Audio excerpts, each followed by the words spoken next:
Welcome back, students. Now, just now I told you that how the idea of nationalism and nation state emerged. For this, we have to go with the next topic, that is the aristocracy and the new middle class.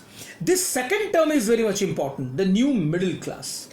So, this middle class and aristocracy. First, we will learn about the aristocracy. Just now I told you, aristocracy was a major nation group, major group in each and every kingdom. Okay, these aristocracy socially and politically, landed aristocracy was the dominant class on the continent. Just now I told you aristocracy was a dominant class.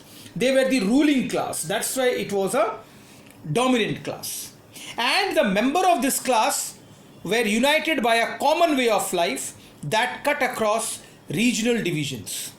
They owned estate in the countryside and also town houses. They spoke French for the purpose of diplomacy and in high society. Their families were often connected by the ties of marriages. This was one of the most important features of the aristocracy, that even though they were different in different countries, means different dynasties ruled different countries, but there was a string of unity, because the reason was they had a connection of marriage ties. This powerful aristocracy was, however, numerically a small group. The majority of the population was made up of peasantry. To the west, the bulk of the land was farmed by tenants and small owners, while in Eastern and the Central Europe, the pattern of householding was characterized by vast estate which were cultivated by serfs. Serfs means the lower level of the society, the peasants, etc. So, although there was a diverse population, but the ruling class was, and the dominant class was, the aristocracy. Now, in western part of Central Europe, this is important. Western part of Central Europe, the growth of industrial production and trade resulted in emergence of a new commercial class. That is very much important, my dear student.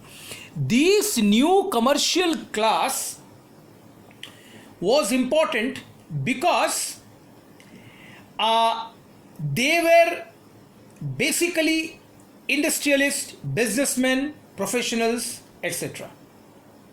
Okay, so that is very much important. Industrialization began in England in the second half of the 18th century, but in France and the parts of the German state, it occurred only during the 19th century.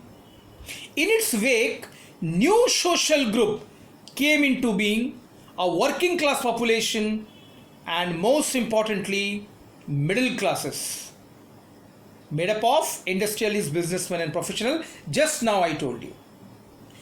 This new middle class consisted of the people who were educated, who were having money in their pocket, who were good thinkers, and they were politically and socially united also. And I am telling you, students, these liberal middle classes supported the idea of national unity. This is very much important to understand. As they supported the idea of national unity, from here, slowly, the idea of nationalism emerged. And moreover, this new social class also wanted to abolish aristocracy. So, it is the new middle class which was responsible for the rise of nationalism in Europe. So, this new middle class had played an important role for the unification of the people in Europe, which ultimately resulted in national unity and which ultimately resulted in the rise of the nation state. But the question is how? How this liberal middle classes was responsible, this liberal middle classes were responsible for the rise of nationalism?